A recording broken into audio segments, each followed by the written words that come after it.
What's up, guys? Welcome back to another episode of Behind the Facade. In this week's episode, which happens to be episode number 102, I am going to be talking about what is holding you back as a property investor or a real estate investor. Before I do, I got to just remind you, last week I was speaking with Sam Liebman. Sam has written a book on the difference between being street smart and Harvard smart when it comes to real estate and all that. So that is episode 101. Go back and check that one out if you want. And do remember that these are all now in video uploaded to the new YouTube channel Behind the Facade. So this week, as I mentioned, I am going to be exploring what is holding you back as a real estate or property investor. Now, since I started this podcast, as you would imagine, I get quite a lot of questions from listeners. They're asking me for all sorts of advice, and I do love to get the questions, so keep them coming. A lot of the time, it's how do I get started as an investor? I get that quite a lot from young people and like students and stuff, and people in college and people who just want to get started nice and early, and they just don't know where to start. A lot of the time, I also get question on, what books should I study? What courses should I do? All of this kind of stuff. But it's not always a lack of knowledge that is holding you back. Sometimes it is self-limiting beliefs. And if you go back a couple of episodes, I was speaking to a chap called Neil Timmons, and Neil is based over in the US. And he's, a guy with tons of experience, was a big broker in real estate, selling lots and lots of property every year. And yet he wouldn't buy a single property himself until he was much older in life. And when I asked him what held him back, it was literally his own self-limiting beliefs. He just never got around to doing it. And so this is something that I'm going to focus on today. And the whole mindset, it is so important. Your mindset when it comes to being an investor of any type, your mindset is critical. And that is why I focus on the mindset so often in this podcast. So that's what we're going to be talking about today, guys. Let's get into the show.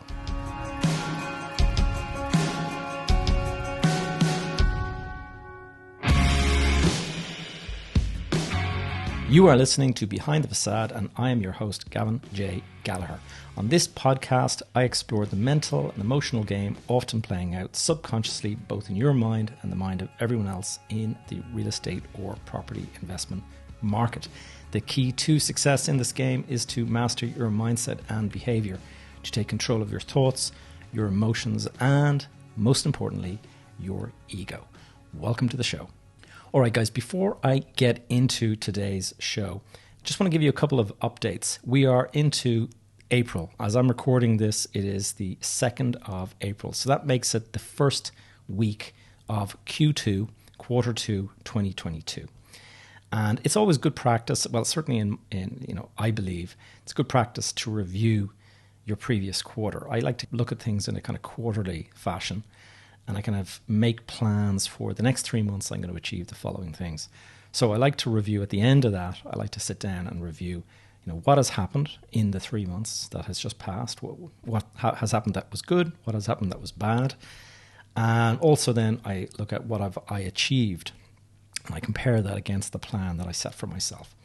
Why do I do this? Well, to give a simple answer, what gets measured gets improved. And you can't really improve things if you're not actually measuring them. So it's always a good habit to kind of get into. And so what has happened in the last 3 months? Well, the good news is that COVID restrictions came to an end.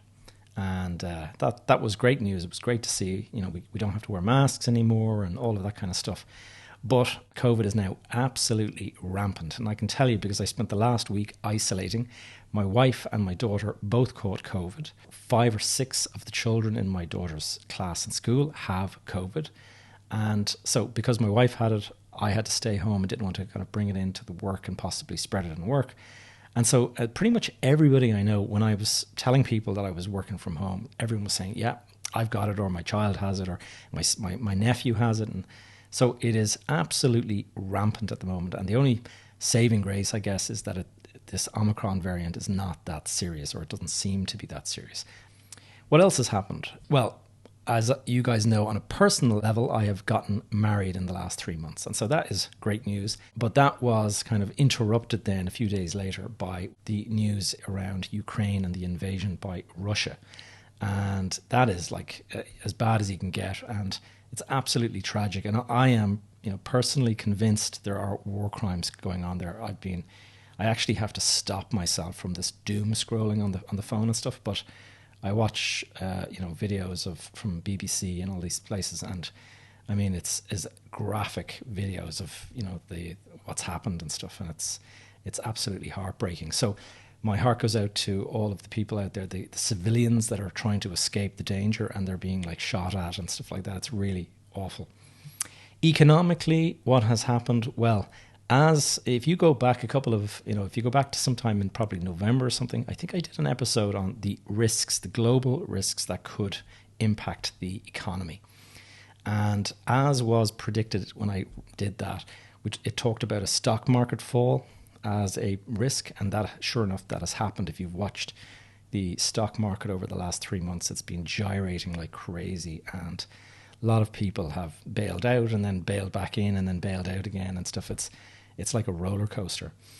Rising inflation is another thing that is really, it's suddenly people are recognizing, like the central banks around the world are suddenly going, we have a major problem here. And that was already going to be a problem before the Russian invasion of Ukraine. And what's happened now is inflation is starting to rise. That is now pushing up interest rates. And already the US has put in an interest rate rise. The UK has put in an interest rate rise. And I think the ECB won't be long before that happens as well. So we're all going to start seeing our mortgage rates increase. And what's probably more impactful, it hasn't happened yet, but in my view, it's pretty much certain to happen, is, look, this is my own personal view, but I think Russia is going to cut off gas to Europe. I think it wants to lash out and sort of make people pay for the sanctions. And so Vladimir Putin put out the notice the other day that all gas now has to be paid for in rubles. And Germany and France have turned around and said, sorry, we're not paying in rubles. We're going to continue to pay as we agreed in dollars. And I don't think he's going to accept that. And so we'll have to wait and see. But if there is that cutoff, then you were looking at almost guaranteed recession in Europe. And certainly in Germany. And so some of those really big economies, like the amount of gas that they use for plastics, for all sorts of industry, it's needed for hospitals, it's needed for, like, the entire economy basically is run. I think Germany in particular needs 40% of its energy usage comes from Russian gas. And so if they cut that off, they're going to have to really cut back, and they're going to ration gas. And there's all sorts of tiers of what's important. So they're saying like hospitals and things like that will obviously be the most important to heat, and probably schools and things like that. But heavy industry and stuff, that will not get the priority that hospitals and stuff get. So there's going to possibly be a reduction in the output, and then that could lead to job losses, and there could be all sorts of stuff that could trigger a recession. Notwithstanding the fact that we're all going to have to start wondering whether we can heat our homes, because thankfully we're heading into the summer. But it depends on how long this thing lasts for. But you could be looking at next winter, if this thing is still going, that we actually have limited amounts of gas coming on.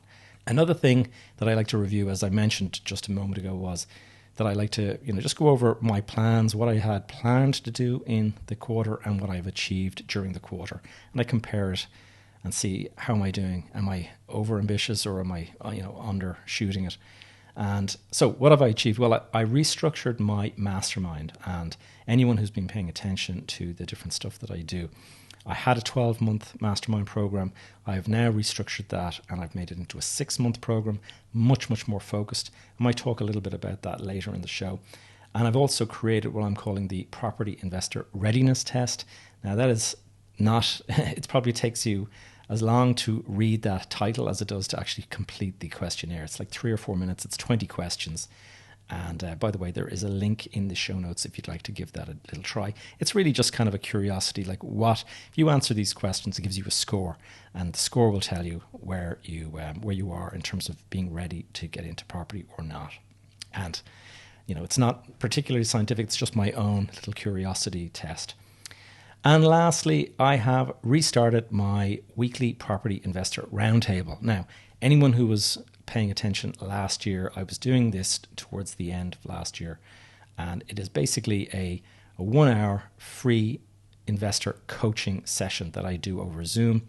It includes a kind of a weekly topic, and it has a Q&A at the end, and a lot of people ask different questions about, property deals and things like that. So it's really it's a little time with me. You're welcome to join it. I will put a link in the show notes below, but you just pre-register by clicking on a link, and it'll bring you through to a page, and then you can join. I will be putting the recordings for that in on my YouTube channel. You can watch it there, but if you would like to actually participate and ask a question, then you need to go into the live. So you need to actually join the Zoom call to ask the questions. One more thing, and that is really just a quick shout out to Brian. Now, Brian sent me a message during the week. He likes listening to the podcast while he's driving through the night for work. And so, Brian, hope you're driving safely there. And if you're listening to this now, thank you for your message. Let's get into the topic for today. So first of all, I actually mentioned this a little while back on a question. I think it was probably the one with Sam Liebman. And I asked, are you a gambler or an analyst? And in the context of what is holding you back, you often need to start with that question, because there is a gambler in us all and there's an analyst in us all. But you usually swing one way or another. There's that spectrum. On one end of the spectrum is the gambler, and on the other end of the spectrum is the analyst. And the gambler loves to just act quickly, put the money down, buy a deal, pay for something, buy whatever it is. And then there's the other end of the spectrum, is the analyst, the guy that'll sit there and will sort of scratch his head and think about it and look at every possible scenario and consider, what if this goes wrong, and what if that goes wrong, and what if I've got the timing wrong, and all this. And they will analyze a deal to death, and they will go nowhere. Usually they will have what's known as paralysis by analysis, and that is where they just can't make a decision because they've got too many scenarios, and so they just find themselves in this sort of indecisive situation. Now, one extreme or the other, both are bad. If you're stuck in the gambler side, you're throwing caution to the wind, you're just buying whatever you're buying, that is a bad way to be. But on the other hand, if you're the guy that analyzes and you never do anything because you're always kind of in that indecisive situation, well, that's no good. So you got to find some sort of balance in between. That's something, first of all, to just do in your own analysis of your mindset. This is something that I think it's always a good idea to sit down and just take out a pen and paper and just think to yourself, look at scenarios where you have bought something. Have you have you made big investments? Have you done them very quickly and went on to regret it? Or have you never bought anything and then you always regret that you didn't buy it because you've now seen somebody else bought it and the price has risen or whatever? And so if you look back over the last number of years and the last number of purchases, you probably will see a little pattern there, and it's a good idea just to do those little reviews. But if you're in one extreme or the other, then try to move back towards the middle of the spectrum, we'll say. Finding that balance is key. Now, there are a couple of mindset tests that I like to introduce whenever we're talking about what is holding you back. And this is something that I talked about actually on that training call during the week, what I call my property investor roundtables. This test is the 3 C's test. And the 3 C's that I believe hold a lot of people back are capability, concern, and confidence. So when it comes to capability, if you lack experience or lack knowledge in any shape or form, you are often going to just be too scared to make a decision or to kind of take an act. And what you've got to remember is that nobody was born an investor. And it's a real marathon. Every marathon begins with your first step. So what you've got to understand is becoming a property investor is not this day that you become a property investor. It's kind of a journey that you start out and you take your first step, and you're going to be kind of cautious and stuff. And the first deal you'll do is small. It's whatever you think, you feel comfortable to do. And you gradually build confidence and you start getting bigger and bigger and you add more deals to it and stuff. And that's how it goes, generally speaking. But every journey starts with that very first step, and you have to remember that no one was born an investor. And I think, who was it, Rob Moore, somebody said that every master started as a disaster. So that is something to kind of bear in mind. But the solution to overcoming that is obviously doing some form of training, getting practice in, whether it's working for somebody who is in the sector and sort of becoming an intern. I mean, this obviously depends on your age or whatever. There's also books you can read, videos you can watch. There's all these ways you can educate yourself, but usually you got to actually take some action to put it into practice, and that's the best way. But starts with some form of training, and that's where mentoring and coaching can be a good way to learn. The next C of the 3 C's is concern. Now, there is a lot of people that what is holding them back is not the capability. They have the capability, but it is the concern.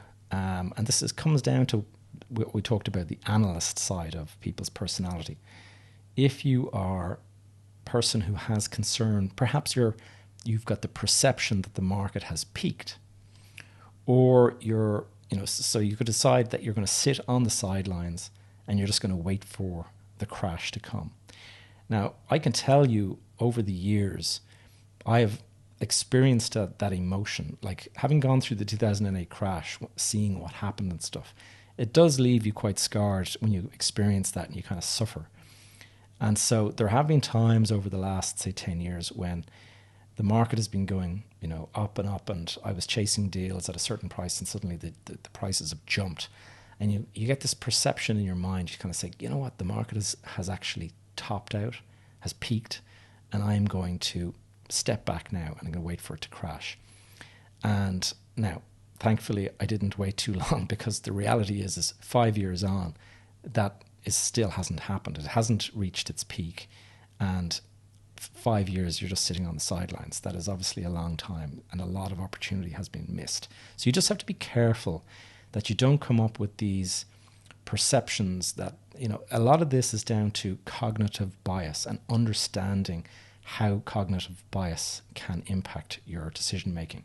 Now, as you guys know, if you're listening for a long time, you know that I've done 2 full episodes on cognitive bias, and I wish I could tell you what ones they are right now, but I'll leave it in the show notes so that you can find them easily. But that is a solution, definitely, is understanding cognitive bias and understanding when you are falling foul of that kind of perception as opposed to what is actually happening. And the solution to kind of overcome this concern bias and this, this barrier that's holding you back, the solution is to get into this discipline of doing sober deal analysis.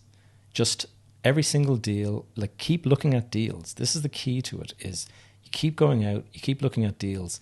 You don't buy unless the deals stack up financially, and you run sober financial analysis over them. The big mistakes that I saw in 2008 were when people were doing these financial analysis and the deal didn't stack up on paper, but what they would do is they would make this assumption that, the market is growing at 20% a year, so I'm going to imply 2 years from now there's going to be another 20%, maybe another 30% of growth on the property. And so it will make sense in 2 years' time. And once you start getting into that stuff, you're finished, because you're going to make a mistake, and that is as bad as sitting on the sidelines and doing nothing. So just sober financial analysis is the way to kind of get around that. And then the third C is the confidence C, and what I say is confidence comes from competence, and your competence is related to the first 2 C's that I mentioned already. And the solution is understanding the whole process of the property investment journey that you go through.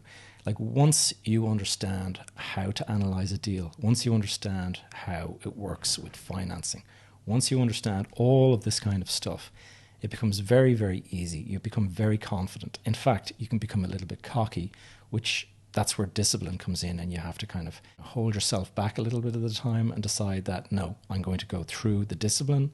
I'm going to do the analysis. I'm not going to make these gut moves as I had done in the past, and I've made some big mistakes by doing that. You just have to be quite disciplined and be patient, and the deals will come to you.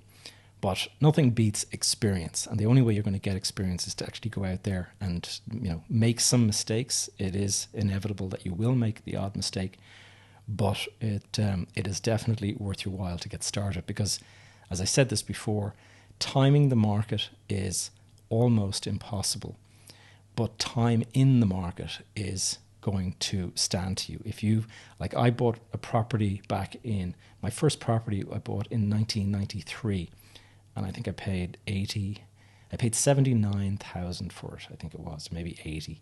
But fast forward to, I think it was around 2017 or something like that, I sold that property, and I think I sold it for 750,000. So it had grown by 10x in that period of time. Now, during that period, it went through ups and downs. There was times when it was worth more and there was times when it was worth less, but over time it does grow. And so time holding the asset is actually what stands to you, as long as you get the financing right and you're not sort of cash flow strapped. That's the topic there, guys. I thought I would just give you a very quick overview of the 2 new programs that I've created. Now, those of you who are not interested, you can switch off now, but these 2 new programs, if you'll just bear with me for another 2 or 3 minutes, I will just give you a very quick overview. The Elite Property Accelerator, as I call it, I've created the 2 programs now. It used to be 1 program that lasted 12 months. That was my mastermind. But I've now created a 6-week foundation course, and I've created a 6-month accelerator program. One is for novice investors. So if you were out there and you want to get started and you're one of those people who text me, how do I get started? What should I do? All of that kind of stuff. If you're one of those guys and you would like to know how to get started and you want to get sort of the mind ready to buy your first property, then that 6-week foundation course is for you. Reach out to me, join the Behind the Facade community. And when you join the Behind the Facade community, I can send you all of that information. You'll be directly connected into me. From zero to your first property is basically what I'm saying. And what I'll be doing is giving you the confidence to know what you're doing, but not the overwhelm of taking on too much information. It's quite focused on those 6 weeks, the 6 sort of micro modules that you do over 6 weeks. And that curriculum will get you from zero to buying your first property. Different things you'll be dealing with: fundamentals, risk and reward, financial analysis, the basics, debt and financing, how, why, and where we get debt from, finding and negotiating a deal. We talk about asset selection and negotiation, things like that.